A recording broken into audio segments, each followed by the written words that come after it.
We're here. We're here today with Monica Reynolds. We are so excited, Monica. I've been waiting for this talk.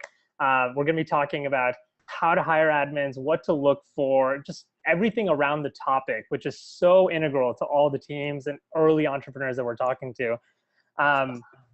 Monica, tell us a little bit about yourself before we jump into all this, because I want people to know, one, who you are, how best to reach you, and to just kind of set a precedent, because you have been around the block. You know what you're talking about. Oh, I've been around a couple of blocks, yeah. I've been in real estate almost 40 years now, probably longer than you've been alive, Sid, possibly, huh? We'll talk about that later. When dinosaurs were walking around and we didn't have cell phones. We did have cars, though, Sid. We did have a car. So didn't have cell phones. In fact, my first car phone was a rotary dialer. Oh, wow. Party line. 4 other doctors in town on that party line, and the other one they couldn't sell to anybody.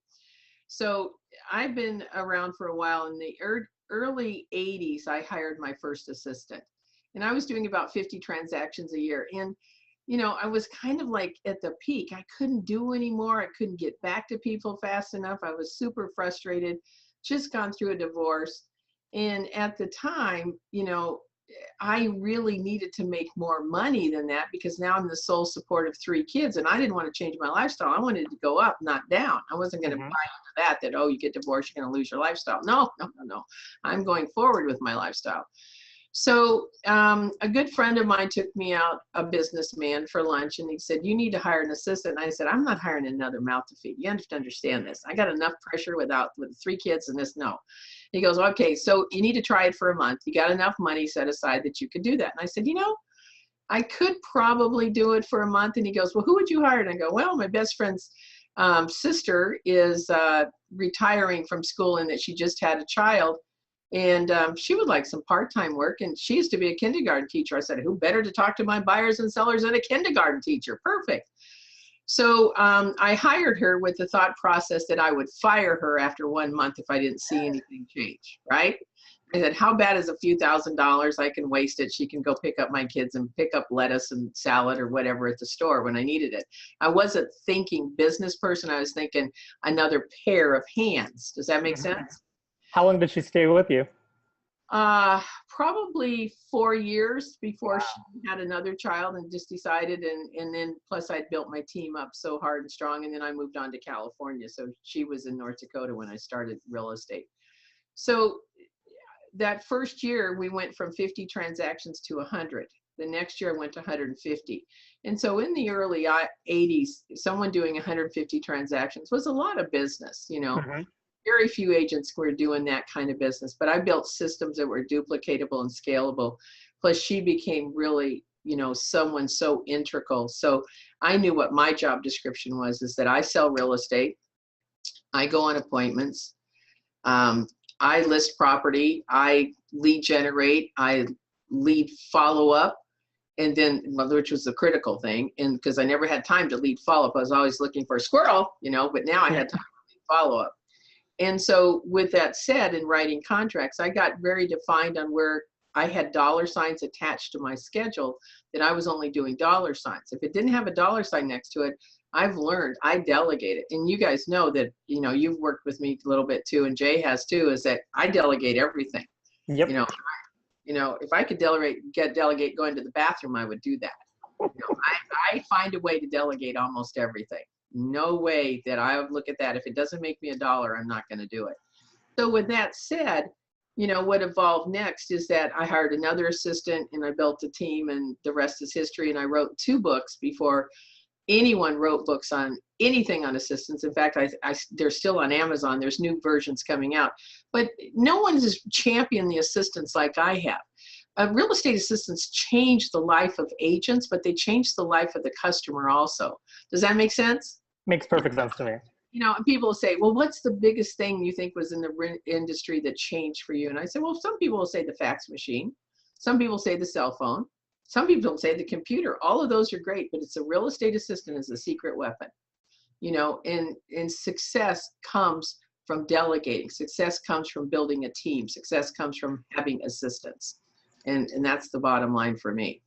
Now, you have been, preaching this for a while. You've talked to, let me get this right, 100,000 agents. You've coached, you've advised. I think you said you've personally talked to something like 70,000 agents, and I think you really have set a precedent for everyone here.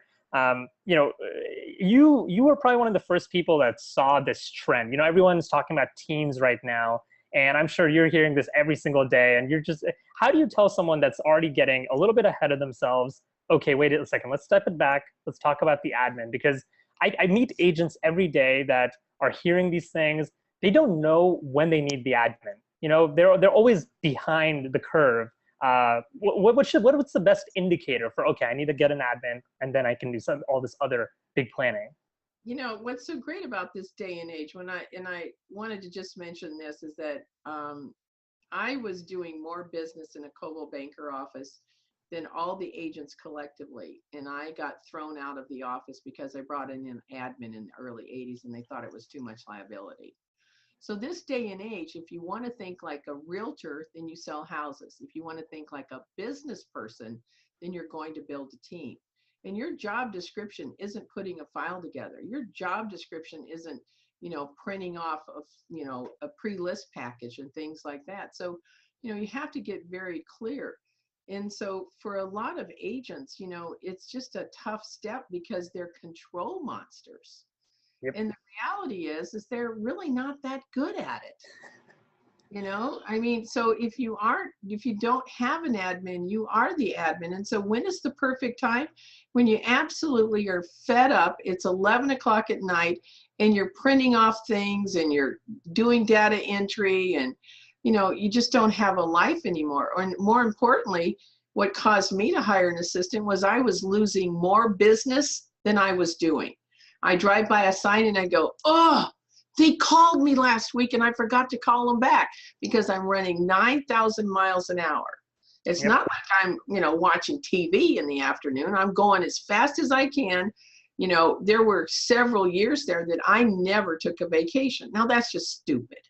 That is absolutely ridiculous. And when you're talking earlier too, I've done 70,000 one-on-one coaching calls by 2010, still doing them. And no one has coached more agents than myself. And I've coached over 100,000 assistants and agents. And the same old question is the agent says to me, when do I hire one? The fact you asked me a question is that you should hire one. Now, I'll tell you about what's happening. And I predicted this 15 years ago, 20 years ago. I said, there will be the young lion coming on with the technology. Yep. And the young lion doesn't have to be young in age. They are coming in as a business mentality.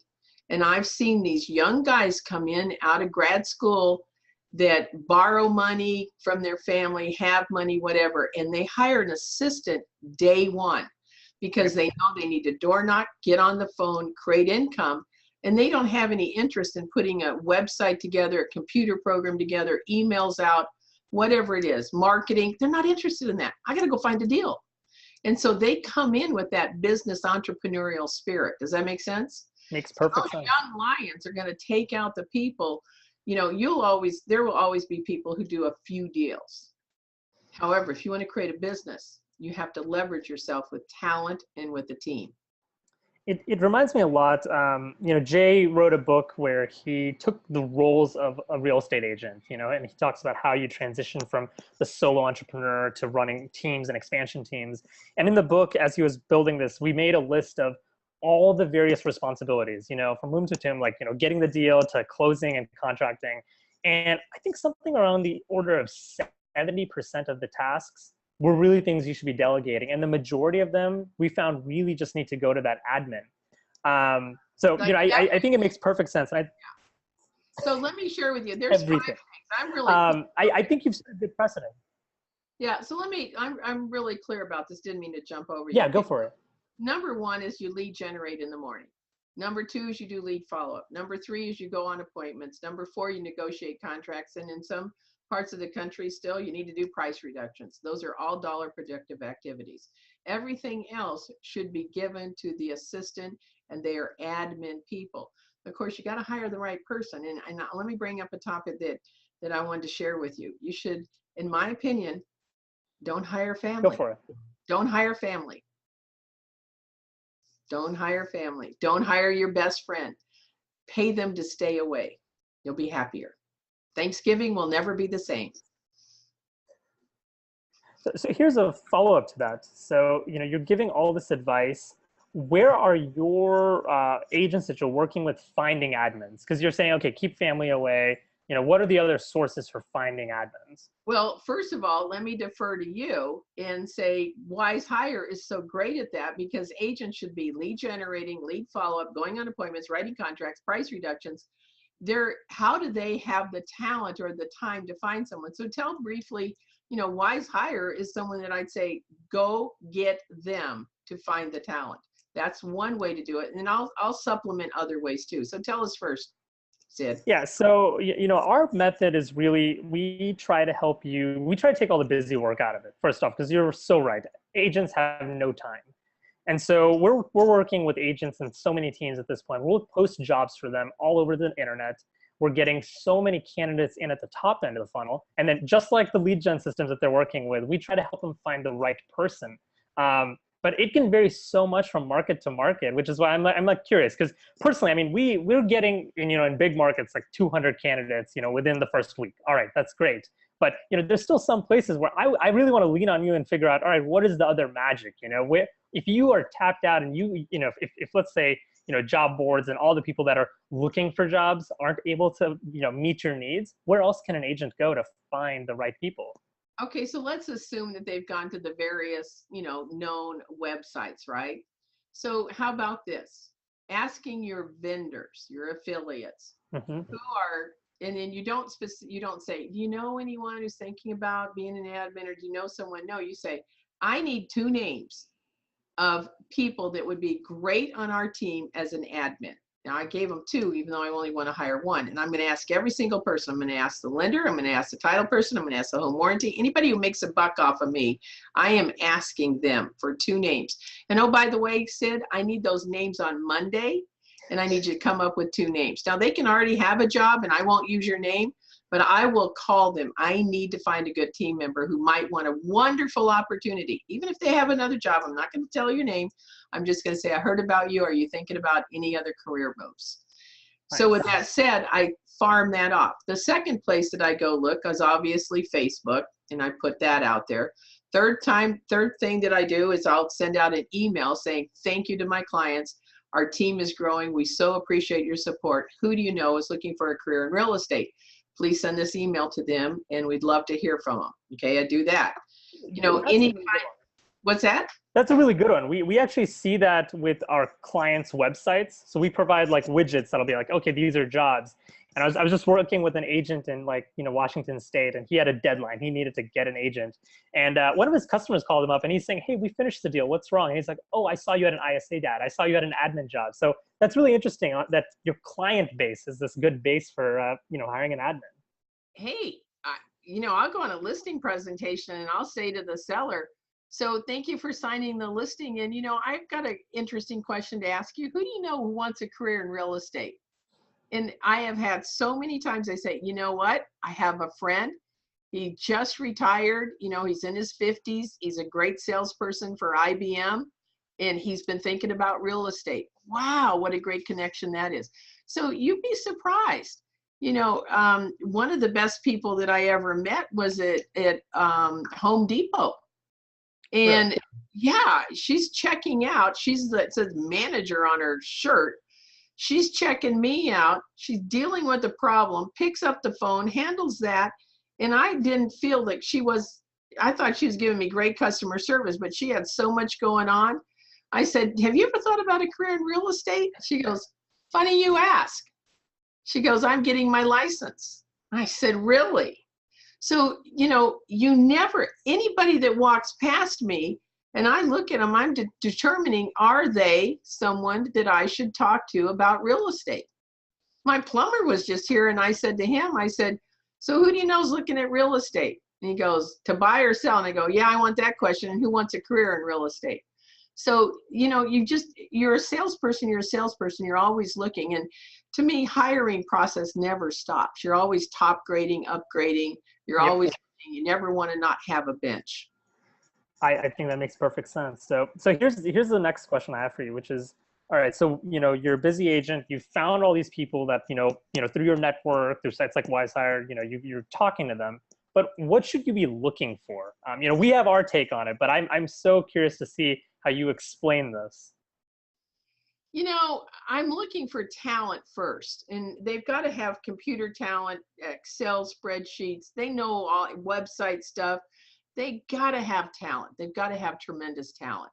I don't want someone who says, well, I'd like to learn that. That sounds like something I should really, no, no, no. You got to have talent coming right in at me. The other thing is I look for the attitude that they want to be an admin person. They want to be a support person.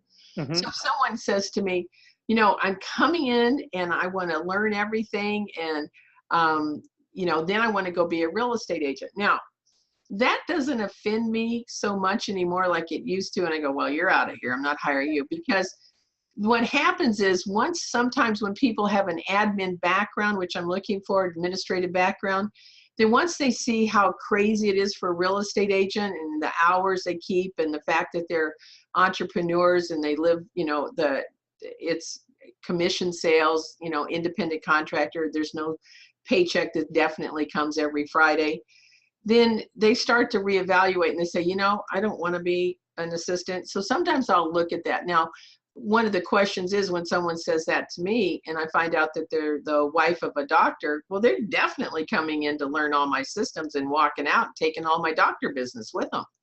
So that part is you got to kind of listen to that. The other things that I'm looking for are what I call shiny eyes. Mm-hmm. They come into the interview, they're excited to talk to me, and I ask them this question. So I say, so have you looked at my website? What do you know about me? And they go, oh, well, I wrote down 5 questions or 15. I literally had a guy bring in like 4 pages of questions that he'd Googled me, he'd looked at my website, he had all kinds of questions, right? And then I'll have an assistant applicant says, I just haven't had time. So tell me all about you. What's going on here? Really? Seriously? You didn't even look up who I am and what we're doing here? Not interested. Wow. So I call that shiny eyes when they come in and they lean in and they're ask you questions and they're talking to you and they're listening to everything you say and they're so clearly engaged versus, well, I don't know if I'm going to get this job or not or whatever, an attitude. So I'm looking for what I call the shiny eyes. Does that make sense? No, I was drawing a parallel as you're describing it to what we see in our data with candidates. Okay, so we'll post the jobs, the candidates come in, and we'll give the disc assessment. And okay, for sales agents, yeah, they're busy, they're not going to do it immediately. But even when you have, let's say, hundreds of people applying for admin roles, we still send drip emails, and it'll be, let's say, the 3rd day, the 4th day, a week has passed, and no one has completed this 10-minute assessment. We have customers that'll call and say, what should I do? What should I do? And we just say, look, you have 200 people. Most of them already scored from you from best fit to worst. And then you're worrying about that person that's just not even bothering to learn about your brand, not even bothering to follow up to an email. How are you going to hire that person? You're going to lose business because of them. And then it clicks for them automatically. So shiny eyes, that's a great analogy. Yeah, no, and they've got to respond quickly when you give them a directive like watching or to do the DISC test. They've got to respond quickly. And then the other thing I like is after the first interview, I never hire on the first interview, of course, it takes more. Then I ask them questions like, so tell me a little bit about and describe the perfect job for you. I mean, I really want to hear that they want to be admin. My other thing is that I do kind of what's called the life story. I want to hear about their life and how much money they've made over the years. And what I'm looking for is that they're winners versus victims. Does that make sense? Yeah, they're eternalizing, whatever issues they have, but they're not going to cast blame. It's whatever's happened, and they're just focused on that, that goal. Yeah, I'm looking for the person who says, my husband left me with 3 kids, and then I went back to school and I got my nursing degree. However, my heart's not in nursing; it's really in admin, and we're doing fine, we're doing great. She picked herself up and moved on. I'm looking for the winner. I don't want to hear, well, Yeah, let me tell you about my husband. I mean, I've heard so many crazy stories. It's like, oh my gosh. And so I'll cut the interview right off and I'll say, gosh, thanks for coming in. I so appreciate your time.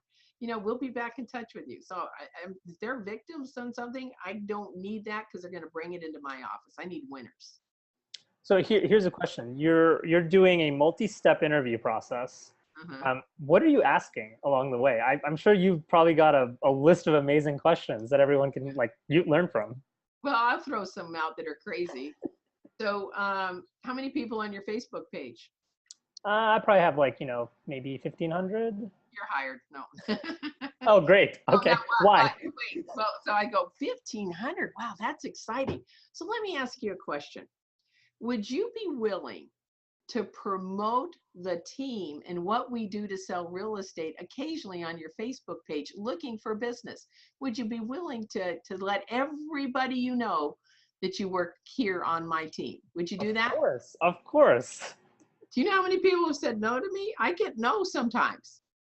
Oh, no, I would not feel comfortable doing that. Well, tell me why. Well, my mom sells real estate. I go, oh, who's your mom? Well, how many houses? Gosh, I don't know her. How many houses did you sell last year? 2. I went, oh, 2, great, 2. Like all in one day? No. 2, 150. Yeah, two houses. And I went, oh, okay. So anyone who wants to sell something that you would give that to your mother. And I said, that's so understandable. Thanks for coming in. I appreciate your time. Boom, out of there. I mean, you have to want and promote who we are and build our business together. And if somebody says, no, I'm not going to, do that, then they're out of there. They're totally out of there.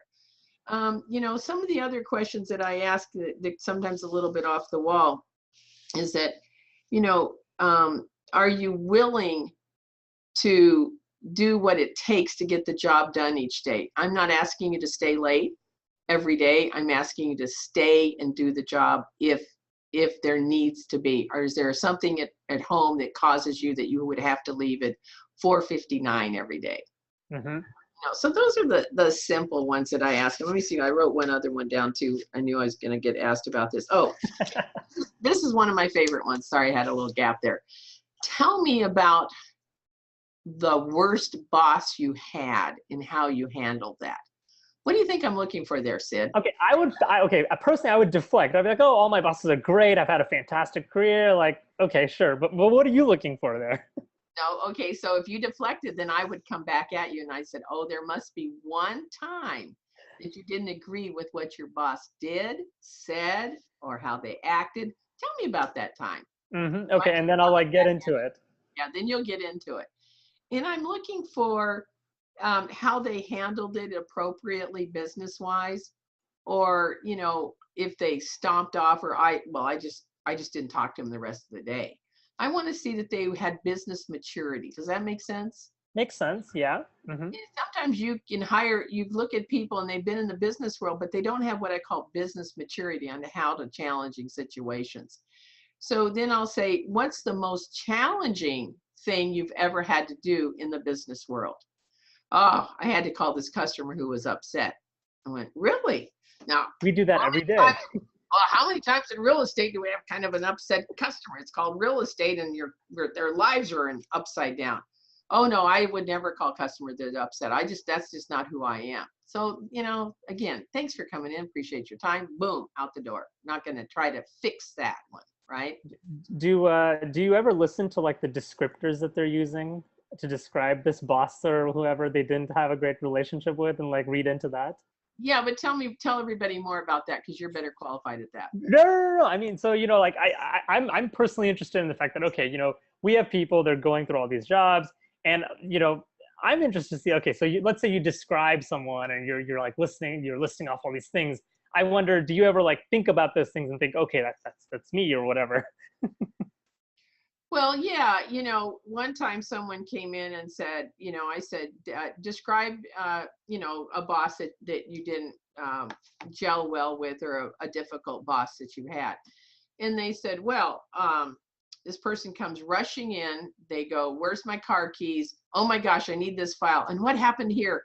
And it's Heidi. Yeah, they're coming in and they're mean sometimes, and, triple D's, and, just focused and rude. And I'm thinking to myself, I think you just described me. How's that going to work, right? So, people who know me that I'm kind and generous, but then there's this part of me when I get focused, I become, a lion. I mean, I'm just like, rah, get this done. And so you have to develop crocodile skin, and I don't mean anything ill will, but that's just my personality style. That's why these personality tests are so critical, that I make them read my DISC test. I Really? go over every line. See where it says that's rude? I don't mean to be rude. I'm gonna apologize right now for every day. I'm sorry, I'm rude. I'm short, to the point, and I don't like a story. Just ask me the question. I got 19 things going on. So I get them to understand who I am. And I said, if I'm rude to you, it doesn't mean I don't like you. It's just that I got 14 things going on, and you just have to develop crocodile skin. And so we talk about that. If I'm hiring a high S, then I have to have a little bit nicer conversation and go a little bit slower. Mm-hmm. Yep. They will get very upset if you're not nice. Here's a question. So you're having people take the DISC, and obviously, like I know we've worked with you in the past, and you've used our kind of methodology of simplifying it. But for just to like let the audience know, like what are you looking for in the DISC profile specifically when it comes to admins? When I'm looking for that, again, in that DISC profile, I'm going to share. I'm a triple D and can go off the charts. Okay. So what I'm looking for is a CSI. That is my perfect profile for me. I need someone who's detailed, organized, crosses the T's, dot the I's, and doesn't get flustered with me going, hurry up, I need that. They're going to take their time. They're going to get it done correctly. Okay. Yep. I need someone to be a little bit nice, because I need someone to have a little bit of a, nice with all my clients. And then I love the I, because I need someone with energy. I don't want to hire dead people, and I don't want to walk into the office and have a dead office. So they've got to be a little bit of the CSI is what I'm looking for. So, I always tell people that are high I, which are great, great salespeople, that you should never hire a high I assistant, because both of you will have drama going on all the time and nothing will get done. You need to hire a DI, or you need to hire a DS or a CSD. You got to have a D in there somewhere to get something done, right? I think that's a really important point, because, a lot of people think, okay, I just don't need any D in there. And we say, okay, wait a second, you want someone that's going to be working with you.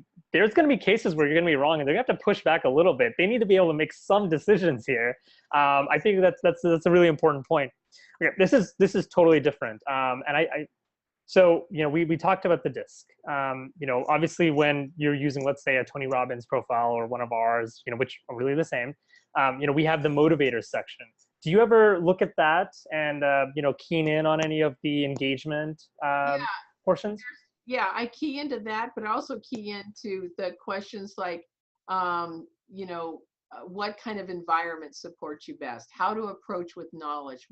How not to approach them? How to approach them. Those are key things that I need to see and hear. How do they learn best? Those are key things on that DISC test that are really instrumental in making a decision on who I want to bring in for that interview. Now, going back a little bit, I'm going to regress here a little bit. So one of the things that I do in training is that when you get that DISC test and you got their job application, and you look at that and you go, okay, this one looks like a good one. I'm not going to spend 45 minutes, an hour, whatever, talking to this person until I call them first. Okay. So, Sid, here's what I say. I call them up and I say, did I catch you at a good time? I appreciate your application. This is Monica Reynolds, blah, blah, blah. And then I say to them, do you have a few minutes? If not, I'll call you back. Oh, yeah, I have a few minutes. Okay, good. This will take just a couple minutes. So I have your application in front of me. So tell me a little bit about your job history. Now I can see what their job history is. Why I'm asking that question, I want them to put two sentences together and make sense. Yep. And they're not going, I get it. Well, I don't want to, no. Okay. The second question I ask is, describe the perfect job for you. Well, I might need a little more time for that. I mean, this is not who I want to have answering questions in my office, because you got to think on your feet and move fast, right? Yep. It'll frustrate me. So I'm listening that they can put the sentences together. The third one is, so tell me about your hobbies outside the office. What do you do? Now, all I'm doing is engaging in conversation. Describe the perfect job for you. Tell me about your job history. What do you do outside the office? What are your hobbies? I'm asking those questions. Now, if they could put those sentences together and I like the way their voice sounds and that they're friendly and they're nice and got little energy and I didn't call it dead person, Yep. then I say, you know what? I'd love for you to come into the office. Here's an opening that I have, or this, what time is good for you? Now, if I didn't like them, I'll say, thank you so much for taking this. We'll be back in touch with you, for taking my call. We'll be back in touch. And then I send them an email and say the job's been filled. Yep. No, that is good. It's good that you're giving feedback at the end, at least, or following up, because a lot of our customers don't do that. No, because I want to protect my reputation in the real estate industry. Yep. That's so critical. Okay, so here's like another like one-off question. So what do you think about hiring admins with a license? Okay, good question. I hire talent first. Okay. Mm-hmm. And then I absolutely require, I've never had an assistant that wasn't licensed because I want to protect myself from any barracudas coming at me saying, you have an unlicensed assistant. You know what they said? I went, oh, brother, I'm not going to have that problem. So they're going to get licensed. So I hire talent first. Talent is what I look for. And then I say, I'm going to hire you. And in the next 3 months, I would like you to get licensed. I only believe in licensed assistants. Okay. And then have them sign a form. I will pay for your licensing and I will pay your board dues. And all I ask is that you sign this form that if you leave me before the year is up after you graduate and get your license, then you're going to owe me all that money back because you're taking a degree with you. You're taking an asset with you. You have a license. And if I don't get at least a year use of that license, then I feel that that's not fair. Sign here. That's a good deal. That's a fair deal for anyone that's listening out there. If you leave or I fire, you pay me. Would you feel comfortable sharing that contract? I know a lot of people that would probably find that useful. Yeah, you know, a lot of that information is on my website at it's monicareynolds.com. And you can email me at monica@monicareynolds.com also. I keep it simple and you can find out that information there. Perfect. That's great. Good. No, it's a really good question. So let's see. So now I want to really get into like what you are advising, agents about every day, which is the onboarding process. Because people are very opinionated about this, and I think you've been doing this really well. So please, I'm all ears. The stupidest thing that can happen is that you shut your business down for 2 weeks and train someone. Okay, there is a method to this. So what I propose is that the first day that you bring on your brand new assistant, that you spend the day with them, and you've made it appropriately where there'll be some times where they're looking at videos or they're working on a file or studying something, that you can then go do your return phone calls and do your lead follow-up. Now, there's 2 schools of thought here. I believe that you should teach them what you feel that you are capable at. In my world, I hire people and I delegate it off. I'll go find someone in our office who does great on this particular CRM or does this on websites, and I'll say, could you come in at noon? I'm going to pay you extra to teach them that. So I like to delegate that part off. Now, I'm going to give you a tip. When it comes to training someone, I tell agents now that you can create your own YouTube private channel. And you should set up your iPhone on a little tripod, and when you're training that assistant, who may not be your keeper, because life happens. They get pregnant, they do this, they do that, whatever. That every time you train someone, like, okay, I'm going to train you now on how I like a pre-list package put together. You have a video going, you show her where everything is in your computer. You show them where, you print this off, you put it, and this is the order it goes into. Now you have a video of that. You say to your assistant, now go back and listen to that a couple of times so you can do it. Now you've showed them. So the next time you need a pre-list package, you sit there and you watch them because they've taken notes on how you did it. They've watched the video several times, and then they're to follow their notes. You're not to say anything. You watch them if they did it correctly. When they miss something, you say, no, add this to your checklist. Now, watch this. So once that's been done, the third time that they do a pre-list package, for example, they do it on their own and you check their work. Now, that's a real simple way to do that. But that video is critical because now you're building a training library, so you don't have to say the same thing over and over and over and just shoot me over again, right? So doesn't that make sense? Isn't that a cool idea? I think that's perfect. I'm going to start doing that at WizeHire, actually. Like that's brilliant. Okay, so that I think that works really well for someone that's new to the industry, someone that's inexperienced. But what about the person that's been around the block? They've done this maybe at another team, or they've done this at another brokerage. How do you take someone that has bad habits and teach them yours? I'm not going to hire bad habits. Okay. I've screened them to the point that I say, you've been a transaction coordinator for 10 years. Are you willing to change the way you've done business? Well, yes. Or, oh, well, no, I have a pretty good system. And I go, great. And I appreciate you have a good system because you've been doing it for 10 years. If I can add to that system or make it even better, would you change? They hesitate. I got problems. I got really big problems. So, I want to hire people that are receptive to following the standards and the systems that I have in place. Now, am I open to changing them and adding so that the customer has a better experience? Absolutely. I'm open to that, but you don't come in and bring your systems and throw mine out. That would never happen. Yeah, that would never happen. I remember a few years ago, I have this great letter that goes out, don't pop the cork yet. And it means to the seller, just because your house is under contract, you are not sold. You are sold when you get your check. Yep. And so I said, so this client made a mistake, moved everything out before we had removed the contingencies. And I said, I'm sure my assistant mentioned the don't pop the cork letter. And I said, I'm so sorry you did that. And she goes, what are you talking about? So I turn around, find out my assistant quit doing that because she didn't like the letter. And she was too busy. So she broke the systems down. I fired her. Wow. Okay. And I had made it really clear. You don't change my systems. You don't change them. You don't add to them unless we discuss it. And I love new ideas. I love that you think. However, I got a proven system here and I want to make it better. I don't want to take things off without my approval. Does that make sense? Makes sense. So I want to transition this to talking about like longevity, right? So you said one of the first, your first administrative assistant worked with you for like 4 years.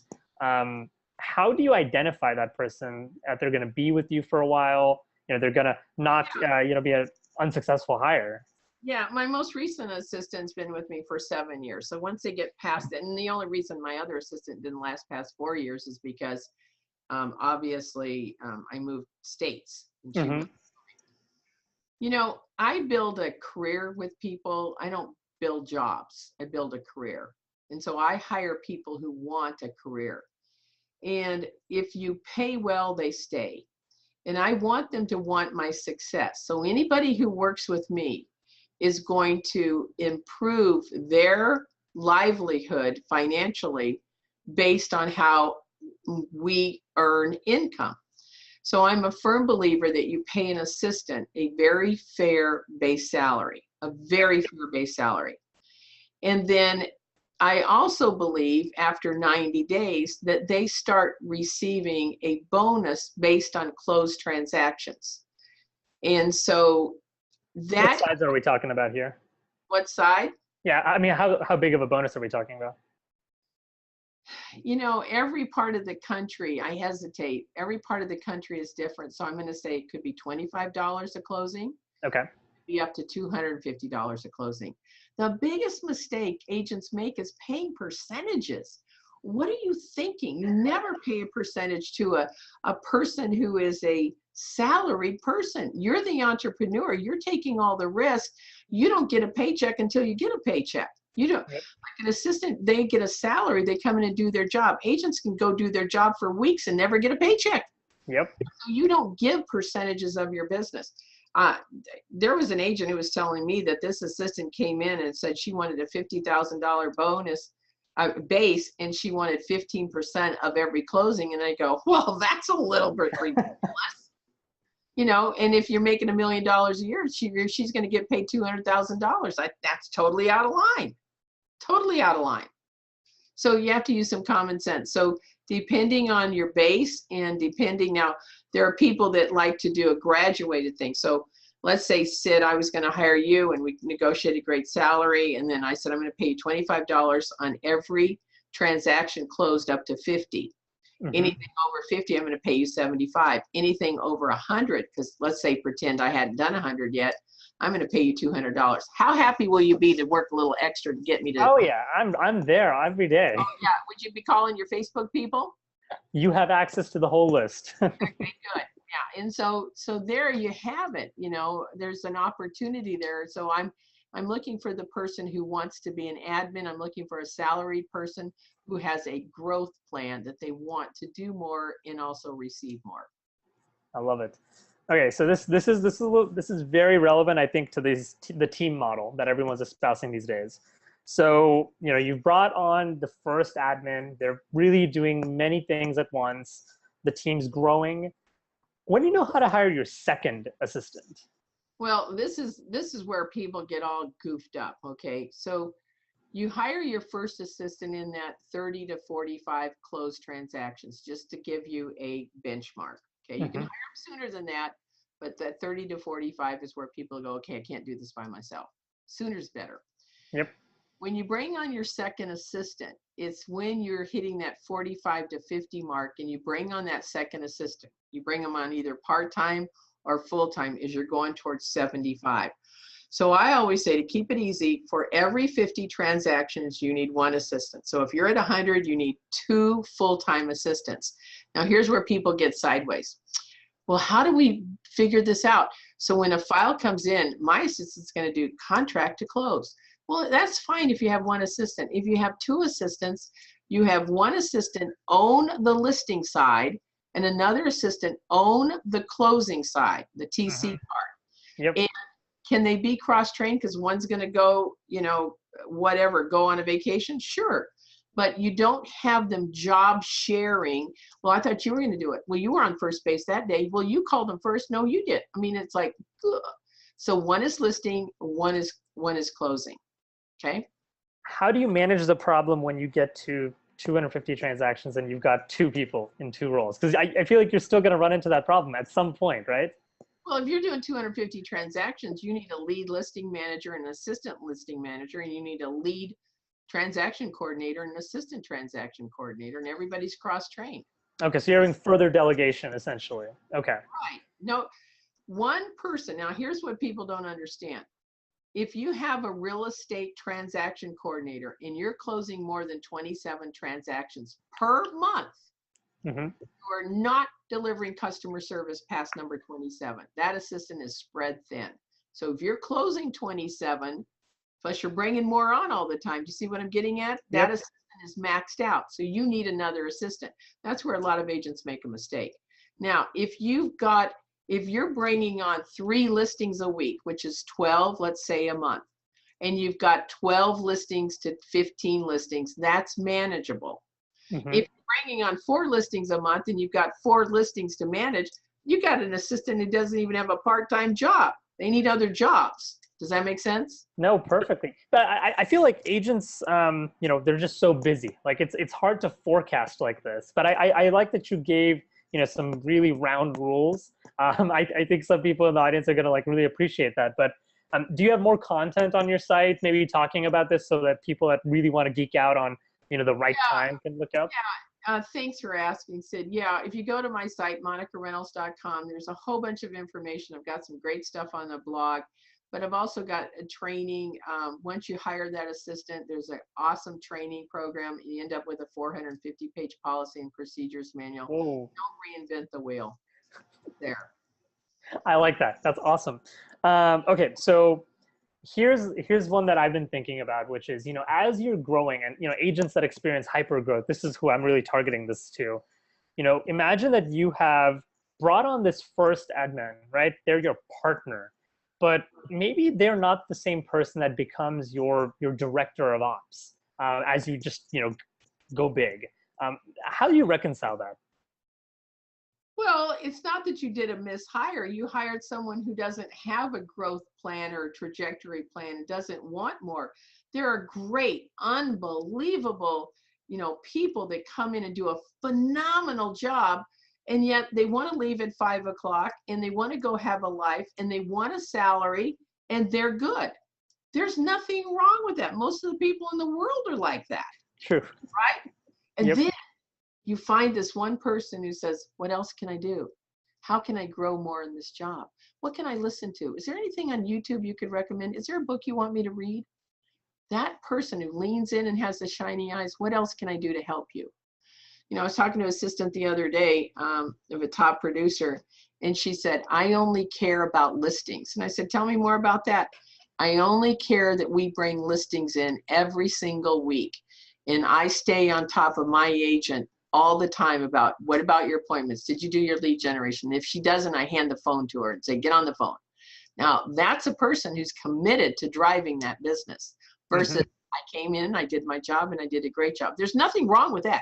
You need those very dedicated people who are solid in their job.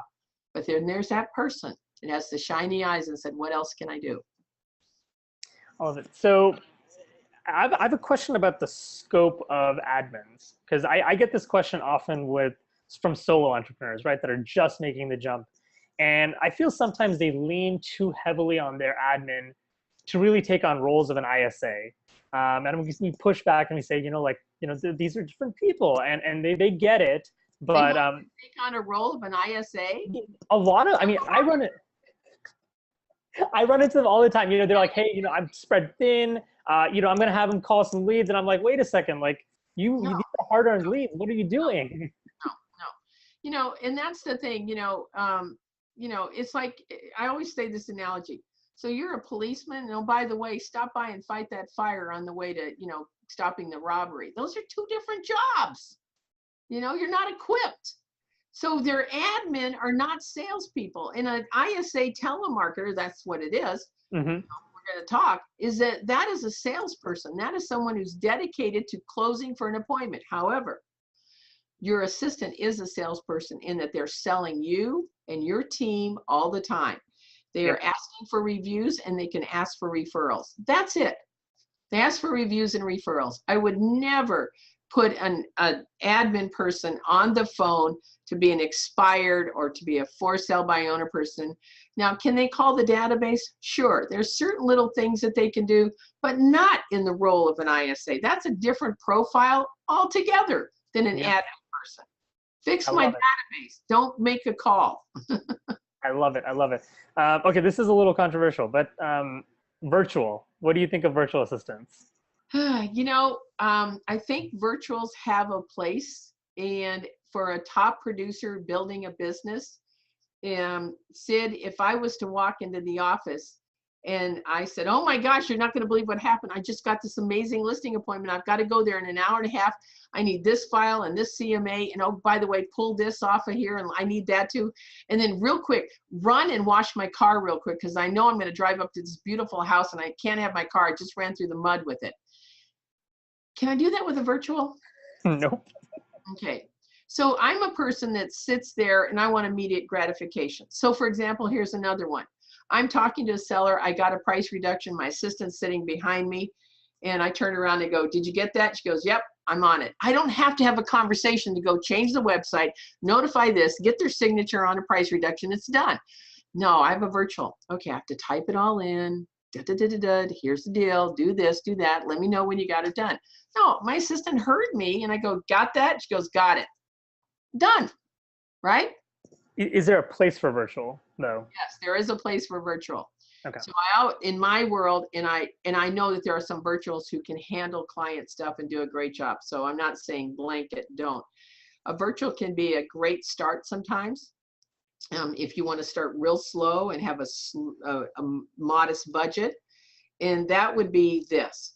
They can do data entry. They can build your database. They can do marketing. They can put brochures together for you. They can do website stuff. So it's computer type of work. Does that make sense? Okay, no, I think that makes sense.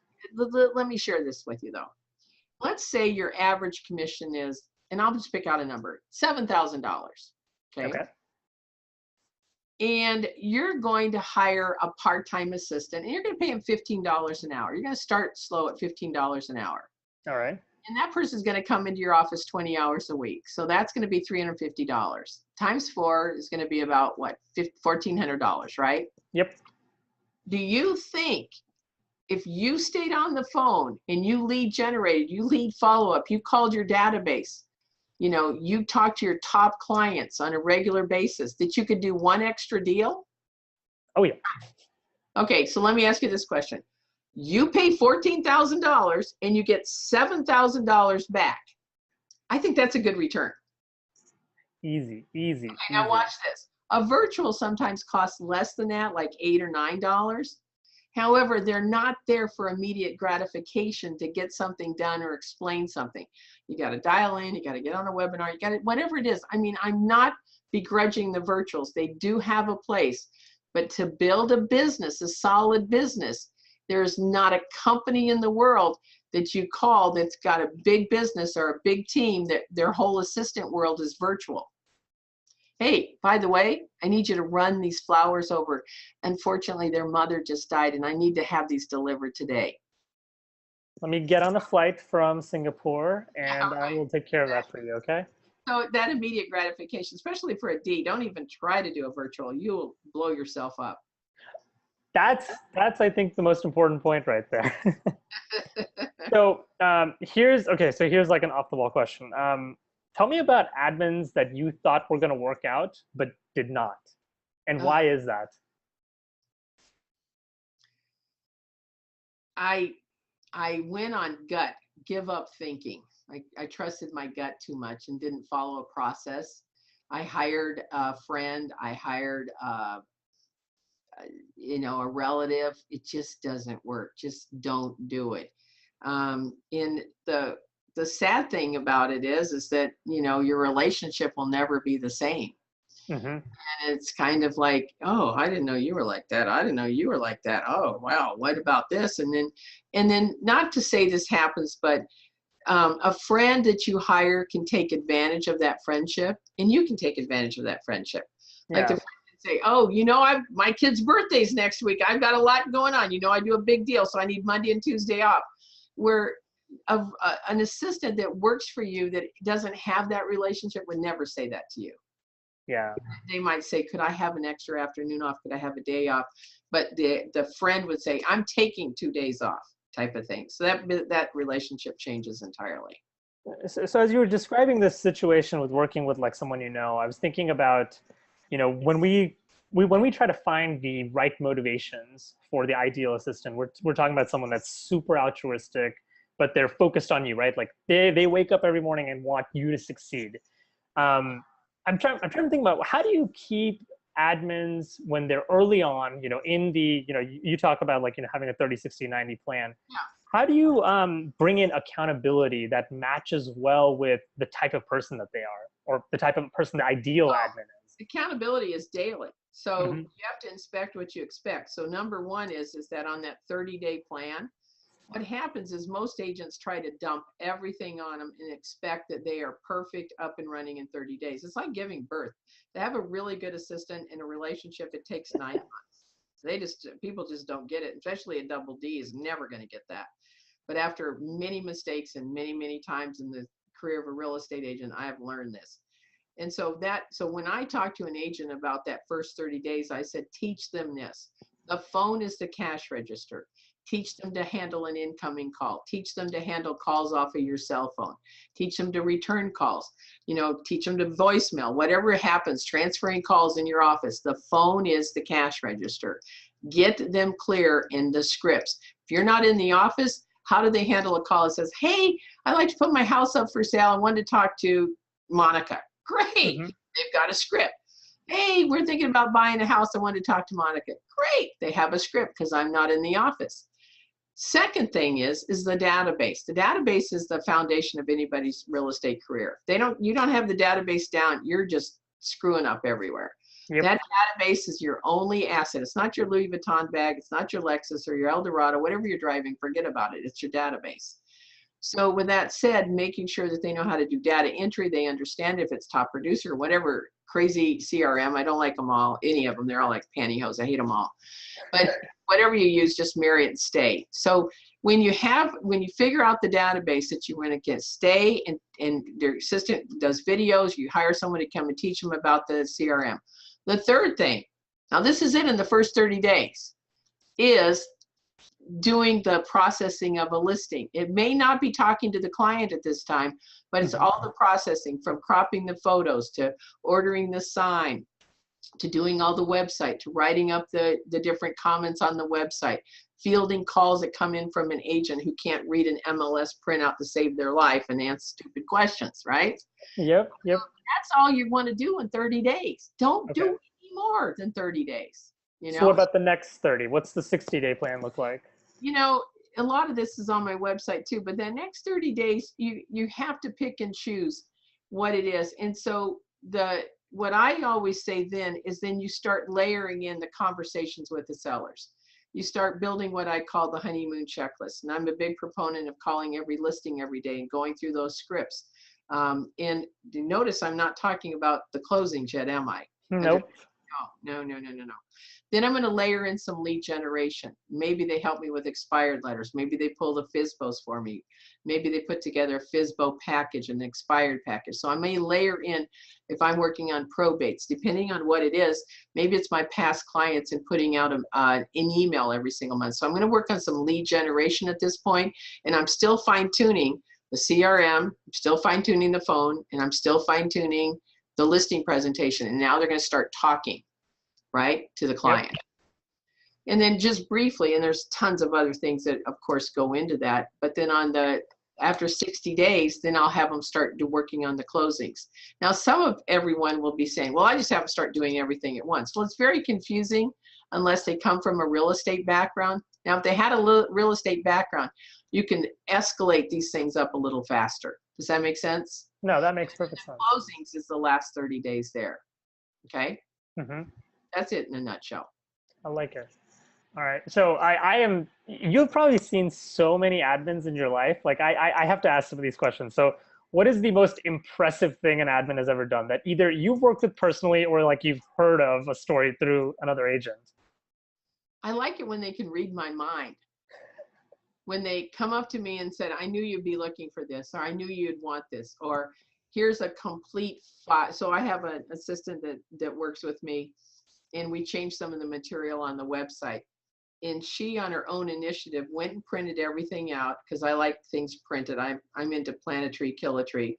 Put it in a binder, put every single, organized it in a tab. Everything was perfectly done, and I didn't have to ask for it. So I like for people to take initiative and get ahead of me asking the question, and to be thinking, what can I do to make this easier for Monica? Because I work for her. What can I do to make this easier for the client, better for the client? So I like people who take the initiative.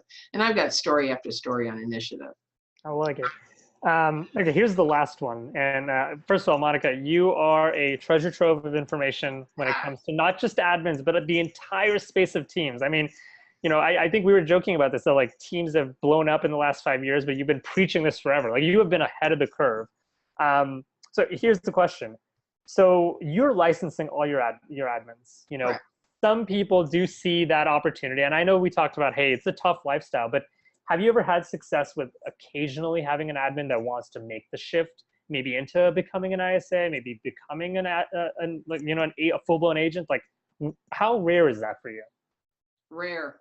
But if they want to, and they can take the DISC profile, and they can be, here's the question. Can you be an independent contractor? Can you live without a salary for the next 2 to 3 months? Well, what do you mean? Well, you don't get a salary just because you're going to go show property.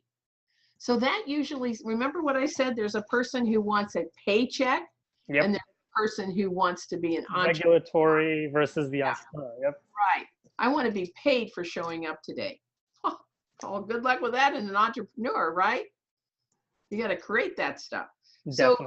So, I really know that for me, I want people to grow in the job, and I'm looking for a very clear administrative executive assistant who wants to grow in that job and be a leader and be thinking about growing the business and be compensated fairly for that. And if someone comes in and says, I want to be a buyer agent, then we have that talk about how that transition would be. If they want to be an ISA, then we talk about what that transition would be. They'll be taking a cut in pay a while to go make that transition and to make the big bucks, so to speak. So that's a whole different, animal, in my opinion. And that DIS test that you guys do and promote so well and know how to read it better than anyone is going to tell you if that person can do that job. I love it. I love it. Well, hey, we're coming up on the hour, Monica. I think we could have talked about this for hours. Personally, you are, I think, a hero for everyone. I mean, like, this is like, I've read maybe a portion of the site. I'm going to go back. I'm going to check out the checklists that you've talked about. I want to take a look at the 30, 60, 90s. Anything else that you think people should look at? Any other resources you want to talk about? I do lots of training around the country, and we do a 2-day boot camp for assistants for agents also. Just contact us. But also, more importantly, I'd like to have everyone know that WizeHire is the first place to start. So tell us a little bit how we get a hold of you too, Sid. Yeah, so it's really simple. It's WizeHire.com. We're always available. We've got a little chat tool. You can talk to us. We're always interested in agents' stories, what their problems are, and then seeing if hiring fits into that. But yeah, if you need agents, if you need ISAs, admins, we're your resource anytime. Excellent. Good. No, I enjoyed this. I hope we can do it again sometime. That would be awesome. Definitely. Monica, thank you again so much. And to the audience, again, thanks for your time. Thank you. All right. Bye-bye. Take care.